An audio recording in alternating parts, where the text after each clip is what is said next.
খাগড়াছড়ির দীঘিনালায় অভিযান চালিয়ে ভারী অস্ত্র উদ্ধার করেছে সেনাবাহিনী। ভোররাতে চালানো এই অভিযানে একটি ভারী মেশিনগান, দুটি সাব মেশিনগান, দুটি SLR, 9টি ম্যাগাজিন, 228 রাউন্ড গুলি, 8টি মোবাইল ফোন, 6 জোড়া সেনাবাহিনীর পোশাক উদ্ধার করা হয়েছে। দুর্গম ছাদুকছড়ায় ভোর রাতে সন্ত্রাসীদের আস্তানা ঘিরে ফেলে সেনা সদস্যরা। সেনা সূত্র জানায়, সূর্য ওঠার সাথে সাথেই অভিযান শুরু হয়। অভিযানের সময় সন্ত্রাসীদের সাথে সেনা সদস্যদের 1 ঘন্টা ধরে গোলাগুলি হয়। এক পর্যায়ে টিকতে না পেরে সন্ত্রাসীরা পালিয়ে গেলে সন্ত্রাসীদের আস্তানায় তল্লাশি চালায় সেনা সদস্যরা। সেখান থেকে জনসংহতি সমিতির সংস্কারপন্থী গ্রুপের সদস্য নান্টু চাকমাকে গ্রেপ্তার করা হয়। ওই এলাকায় তাদের 30 জন সদস্য রয়েছে, যারা সেনাবাহিনীর অভিযান টের পেয়ে পালিয়ে গেছে বলেও জানিয়েছে নান্টু চাকমা।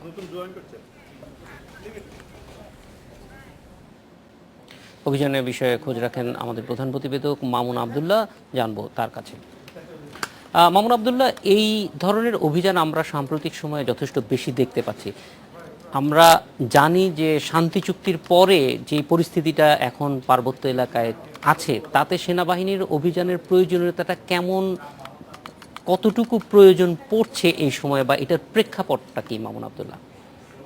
জাহিদ ভাই, আপনি ঠিকই বলেছেন। এটি আসলে কেন প্রয়োজন, এখন প্রয়োজন আমরা দেখছি সাম্প্রতিককালে সেখানে সেনাবাহিনীর তৎপরতা বেড়ে গেছে, বিচ্ছিন্নতাবাদী সংগঠনগুলো উপস্থিতি দেখা যাচ্ছে, অস্ত্র উদ্ধার ঘটনা ঘটছে। আমরা যদি হিসেব করে দেখি, গত 15 দিনের ব্যবধানে আমরা 3টি বড় ঘটনা দেখেছি। আজকে যে জায়গার থেকে অস্ত্র উদ্ধার হয়েছে, ঠিক পাশের উপজেলা সাজেকের পাশে একটা অভিযান হয়েছিল 15 দিন আগে, সেখানে 5 জন লোক মারা গিয়েছিল এবং এই ধরনের মেশিন গান এবং SLR এর মতো ভারী অস্ত্রশস্ত্র এবং গোলা বারুদ উদ্ধার করা হয়েছিল। এবং আজকে যেইখানটায় ঘটনা ঘটেছে, ঠিক সেইখানেও দেখা যাচ্ছে যে একজন পাহাড়ি সন্ত্রাসীকে পাওয়া গেছে। অর্থাৎ তার যে পরিচয় মিলেছে, আমরা দেখেছি সেখানে তিনি JSS অর্থাৎ পার্বত্য চট্টগ্রাম জনসংহতি সমিতি, যারা সরকারের সাথে পার্বত্য চুক্তি করেছিল, সেই সমিতিরই একটি বিচ্ছিন্ন অংশ, যারা সমিতি থেকে বেরিয়ে গিয়ে সংস্কারপন্থী নামে পরিচিত, তাদেরই একজন সদস্য। অর্থাৎ সরকারের সাথে যারা চুক্তি করেছিল যে পার্বত্য চট্টগ্রাম জনসংহতি সমিতি, পরবর্তীতে তারা নানা ধারায় বিভক্ত হয়ে তারা পাহাড়ে অশান্তির জন্ম দিয়েছে বলে সেখানকার লোকজন মনে করছেন।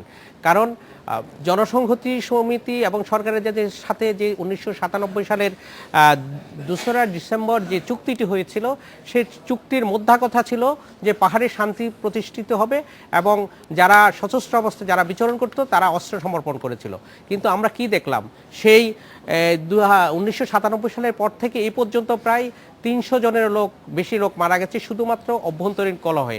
অর্থাৎ যে গ্রুপটি অস্ত্র সমর্পণ করেছিল তাদের মধ্যে অনেকগুলি সন্ত্রাসী গ্রুপের জন্ম দেয় এবং তারা নিজেদের মধ্যে সন্ত্রাসী কর্মকাণ্ডে জড়িয়ে পড়ে, নিজেদের মধ্যে আধিপত্য বিস্তার, চাঁদাবাজি, এমনকি অপহরণের মতো বড় বড় ঘটনাও এখানে ঘটতে থাকে। এইসব কারণে ওই এলাকায় সেনাবাহিনীর অভিযানের প্রয়োজন দেখা দেয় এবং আজকে এই ধরনের একটি অভিযানে বিপুল পরিমাণ অস্ত্র উদ্ধার করা হয়েছে এবং একজনকে আটক করা হয়েছে। এবং যে অস্ত্রের গায়ে লেখা আছে, কোনোটির গায়ে লেখা আছে ভারত মেড ইন ইন্ডিয়া, আবার কোনোটি লেখা আছে মেড ইন রাশিয়া। তো স্বাভাবিক কারণে ভারত এবং রাশিয়ার অস্ত্র কী করে আসলো? নিশ্চিতভাবে বলা যায় যে চোরা কারবারে যারা অবৈধ অস্ত্রের কারবার করে, তাদের মাধ্যমে এই অস্ত্র পাহাড়ি সন্ত্রাসীদের হাতে এসেছে। মামুন আবদুল্লাহ, আমরা সাম্প্রতিক সময়ে এখানে অস্থিতিশীলতার বেশ কতগুলি নমুনা দেখতে পাচ্ছি। আমরা দেখেছি জঙ্গি তৎপরতার সঙ্গে যারা জড়িত তারাও পাহাড়কে বেছে নিয়েছে।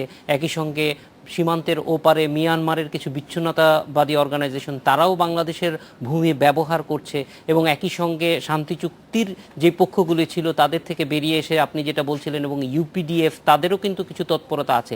ফলে আপনার কি মনে হয় যে এখানে আসলে এই ছোট ছোট ঘটনাগুলি সামনের দিকে হয়তো একটা বড় মাথা ব্যথার কারণ হতে পারে এবং এটা নিয়ে আসলে এখনই গুরুত্ব দিয়ে একটা কনসার্টেড এফোর্ট নেওয়ার সময় এসেছে?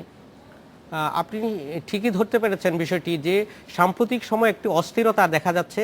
আমরা দেখেছি গত মাসের শেষের দিকে যে মিয়ানমারের বিচ্ছিন্নতাবাদী একটি গোষ্ঠীর সাথে আমাদের নিয়মিত বাহিনী, সেনাবাহিনী এবং বিজিবির প্রায় 6 ঘন্টা ধরে গুলি বিনিময়ের ঘটনা ঘটেছে এবং পাহাড়ে কোনো সন্ত্রাসী গোষ্ঠীর সাথে গুলি বিনিময়ের ঘটনা এটিই প্রথম।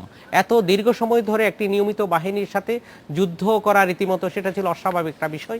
এরপর সেখান থেকে ঘোড়া ধরা পড়েছে, অর্থাৎ সেনাবাহিনী এবং বিজিবি সেখান থেকে 2 দফায় 16টি ঘোড়া আটক করেছে, যে ঘোড়াগুলো মূলত সন্ত্রাসীদের অস্ত্রশস্ত্র এবং রসদ পরিবহনের কাজে ব্যবহার করা হতো।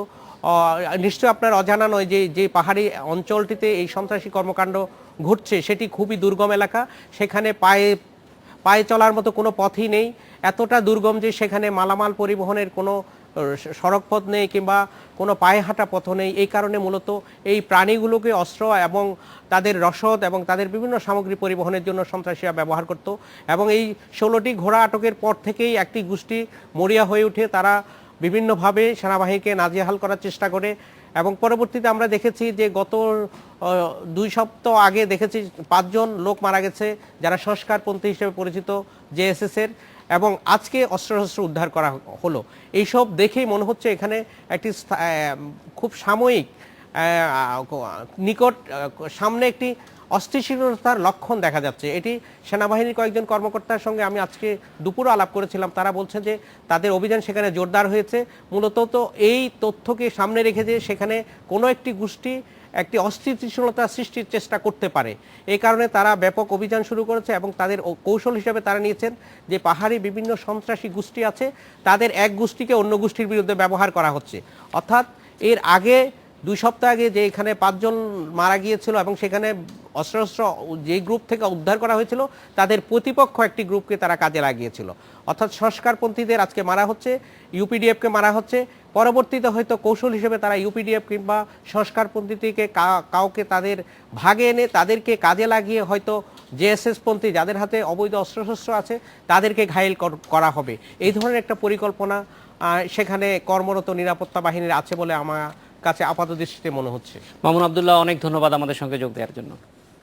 এডিটরস থেকে নিচ্ছে আরও একটি বিরতি, ফিরছি একটু পর।